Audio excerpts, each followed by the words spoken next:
Hey everyone, it's Stranger Grayson here. Welcome back to another horror movie review.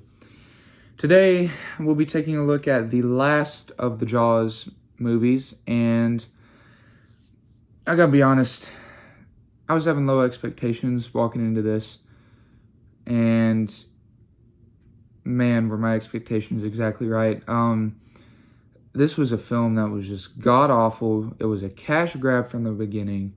I don't even know why this was made. I don't even know why 3D was made. 1 and 2 were fine. They didn't need a third one. But yeah, this film was a train wreck. That movie is, of course, Jaws: The Revenge.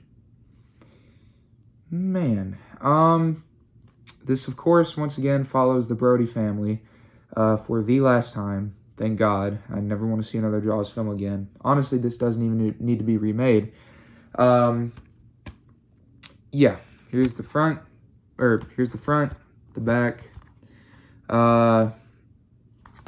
Jaws: The Revenge. What is it about? So, Jaws: The Revenge kind of ignores what happened in Part 3. Part 3 is like its own thing. We pick up with Ellen Brody, I believe that's her name, and she is played by the same woman that played her in 1 and 2, Lorraine Gary. She's played by the same person. Then we also get Sean back, who is officially grown up now. He's the deputy of Amity, and his father passed away. They write off that he passed away from a heart attack because of his fear of the ocean. I don't know, whatever. It was something stupid. His brother calls, says he's going to come down, see them with his daughter. So Sean is an uncle. And while they're talking, we realize that this is during the wintertime, during Christmas, which was like the first time Jaws has actually been like a holiday-themed movie. It doesn't stay like that for long, I will tell you that. But anyway, Ellen and her son decide to go out shopping with one of Ellen's friends. Unfortunately, Sean gets a call saying that a log has been stuck in like a bayou type of thing in the ocean, near the Amity Ocean. And Sean has to go out there and dig the log out. Unbeknownst to him, there is another shark in the water. Another shark, but this time it has revenge on its mind, even though that made no sense. 3D completely denied that sharks have the brain set to go after people that wronged it. So that was thrown out the window from Jaws 3. The shark attacks the boat, knocks Sean into the water, not before biting his arm off, and then it kills him. So yeah, one of the main leads one of the Brody kids just gets killed off in like at the first 10 minutes of the film, which was absolute bullshit. I don't know who thought that was a good idea. So then we skip ahead to like a couple months after, or like a week after Sean gets killed. They already have the funeral, everything. The mom's all tore up. She's terrified of the ocean now. Michael works this new job as like a deep sea enthusiast. She doesn't want him going near the water. He brings along his daughter along with his wife. They're forgettable. I don't give a shit. Michael, probably the worst actor I've seen play Michael Brody. No offense to the actor, it's just he did not do a solid job as Michael. Then they decide to take her on a trip to the Bahamas since, Michael works there. They want to get her out of Amity.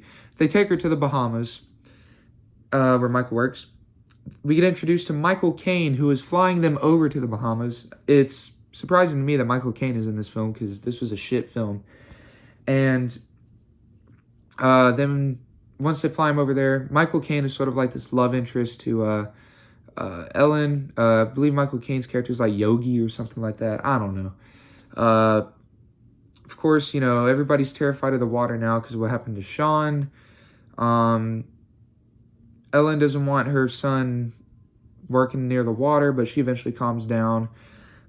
We also get introduced to one of Michael's science buddies, Jake. who is like this Jamaican guy. He's kind of annoying, if I gotta be honest, very forgettable, along with his girlfriend or wife, whatever.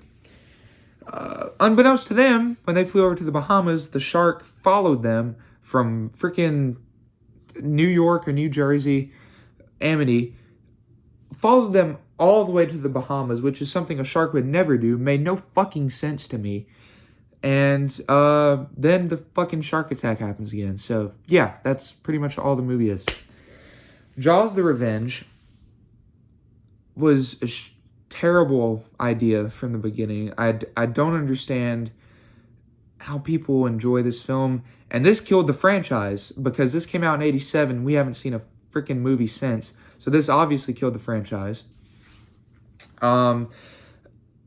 Lorraine Gary, like, she comes back to do Ellen Brody. I mean, she was given a script, you know, it was very bland, but, you know, what do you expect from Jaws? I mean, Jaws was the type of film that never needed a sequel, yet they made 3 of them. 2 was all right, 3 and 4 were just... Michael Brody, he's all right, you know, as a character. Definitely think he was a lot better in Jaws 1 and 2. Dennis Quaid as him was all right. This Michael Brody looks nothing like he does in Jaws 1 and 2 or 3.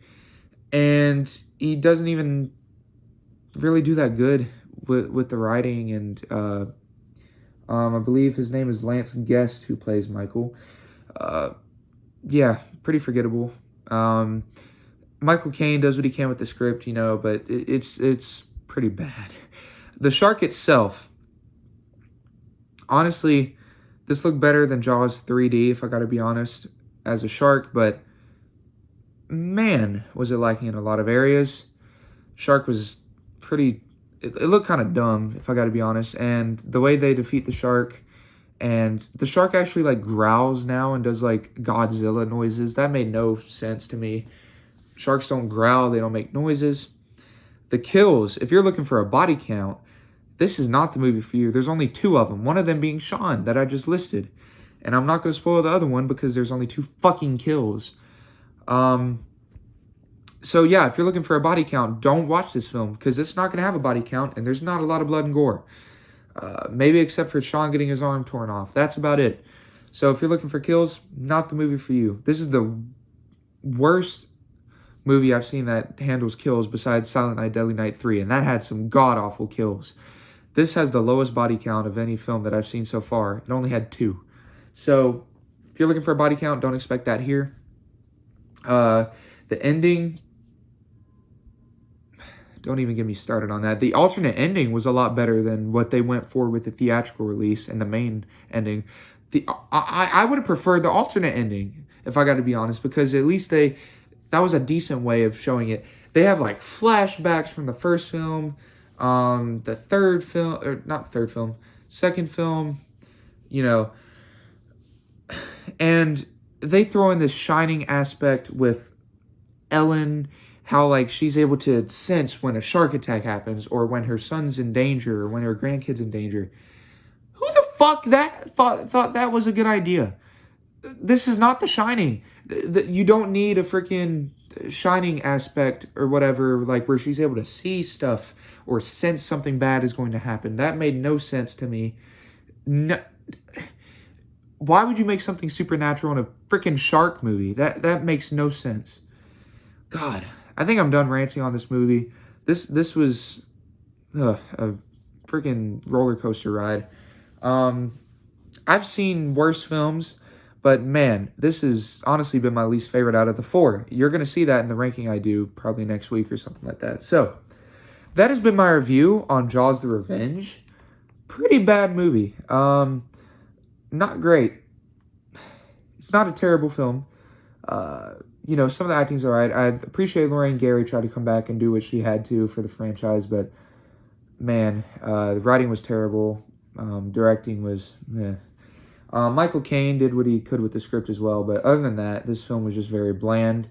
Had nothing going for it. The movie was terrible. If I had to rate it on a scale of 1 to 10, I'd probably give it about a 5. Not very good. 5, 5.5, something like that. Not a very good film. please don't check it out. If you want to do a binge watch, go right ahead, but I really don't recommend this if you're wanting to start out with the Jaws franchise. So, that has been my review on Jaws the Revenge. What is everyone's thoughts on it? Did you love it? Did you hate it? Did you think it was underrated, overrated? Let me know down in the comment section down below. Would really love to hear everyone's thoughts on it. And with that, I'm done with the Jaws franchise. Expect to see a ranking out soon. And I will see you guys in the next one. God bless and have a good day. Bye, everyone.